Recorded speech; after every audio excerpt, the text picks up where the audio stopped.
Brad, Brad. Wala na.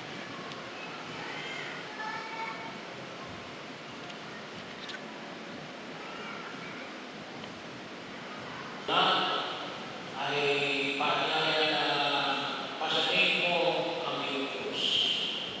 Yung pagpapasal ng krus ay kanya-kanya tayong problema, may kanya-kanya tayong hamon na inaarap sa daigdig na ito. Pag sinabi natin pasanin mo ang krus, pasanin mo ang iyong krus, dapat pasanin natin yung krus na ito alang-alang kay Kristo. Hindi mo sa lugar, haharapin mo ang problema mo. Kasi problema mo. Pero hinaharap mo yung problema mo sa ngalan ni Jesus.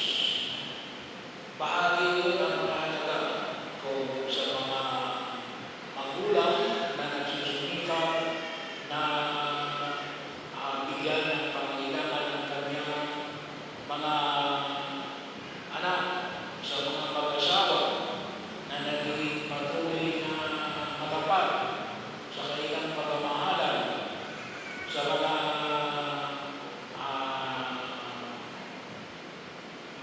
binatang dalaga na nanatiling tapat sa gitna ng korupsyon na nangyayari sa kasalukuyan ng panahon. Pero yun, ginagawa natin na ito na sa ngalan ni Jesus. In the name of Jesus. Hindi lang sa pag-amon natin, pero makita natin na ito isang pagkilos, bahagi ng ating pananampalataya. Hindi lamang isang problema na kinakailangan natin harapin. Ngunit isang pagkilos natin, pinikilala natin na itong mga balakid na ito ay ginagawa natin alang-alang sa pagpili natin sa ating Panginoon Jesus. Bahagi yun. Kasi baka na mamaya, ikaw ay yung ibang dahilan mo ay kaya ka nangangalaga sa iyong mga anak. Baka naman, para ako yung tagaan din ang aking mga anak. Hindi.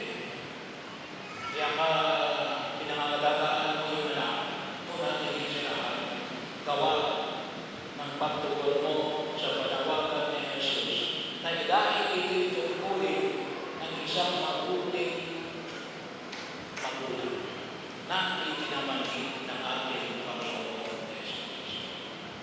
Pangalawa, bahagi na ipinahayag ni Jesus na rin na sino mang maghanap ng kanyang buhay ay siya pawawala nito. Ngunit nag-iwan ng kanyang buhay alang-alang kay Jesus ay siyang magkakaroon. Bahagi ho, sa mundo ginagalawa natin, sabi na natin, ay ang pamatay ng tao ay kung ano mayroon ka. May kapangyarihan ka ba? May kayamanan ka ba? May pinag-aralan ka ba? Yun ang pinangawa ng tao eh. Yung sinasabi niya yung Jesus niya eh, ibigay mo yan. Hindi yan magbahagi na pagkakataon. Kasi ang sabi yun ni Saint Mother Teresa ng Calcutta, ang sabi niya, live for others is a life well lived. Bahagi yun, para kanito ka bumabangon. Baka ikaw ay bumabangon na para sa sarili mo. Hindi. Ikaw ay bumabangon para sa ibang tao. Bahagi yun. Yun ito. So, bakit mo ginagawa yun? Sinasabi ni Jesus. Tayo ay umanong para sa iba. Kasi yun yung halimbawa na ibinamangkin ng ating Panginoon Jesus. Pangatlo, magbigay ka ng kahit na sa isa sa mga ito at ikaw ay magkakaroon ng gantimpala. So, bahagi ho, pagbabahagi, well, sa unang pagbasa na kita namin, yung isang babae na nagbigay ng matitira para kay Eusebio. At ano naman ang binanggit ni Eusebio, siya ay binigyan ng anak pagkatapos ng isang taon. So bahagi yun kung saan yung makita natin.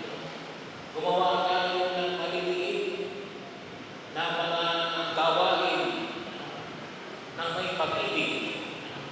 Kinakailangan din tayo ng pag-ibig. Kahit na maliliit, magbigay tayo na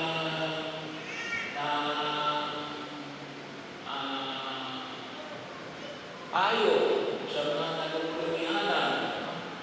Magbahagi tayo ng mga payo sa mga walang makain. Magpatawad tayo sa mga taong nagkasala sa atin. Pagbisitahin natin yung mga may sakit. Kaya yung mga may magulang at mga may matatanda, magpasensya sa kakulitan ng mga magulang, ng mga lolo at lola. Lahat ng ito, anumang bagay na nagagawa natin, sabi natin ay gawin natin na gawa ng pag-ibig ng ating natin sa ating Panginoong Jesucristo. Ituin with love. Bakit? Kasi nasabi ni Jesus, bakit magkakataon? Kasi baka sabihin natin na ito tumutulong sa kapwa, para iboto. So darating na eleksyon. So para maging masaya yung kanyang pangalan, pwede magawa niya yun.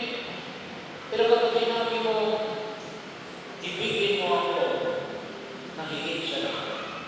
Kinakailangan itong tatlong pagkilos natin, pagpapasa natin ang krus, paglimon natin sa ating sarili, sa pagbabahagi ng ating buhay para sa iba, yung anumang pwedeng pagtulong natin sa ating kapwa ay gagawin natin ng alin. Gawa ng pag-ibig natin sa ating Panginoon Jesus. Yun naman yung magiging pamantayan ng ating pagkilos. At nawa, doon tayo higit na magagabayan ng ating Panginoon Jesus. Magagalap yung sinasabi natin, iniibig natin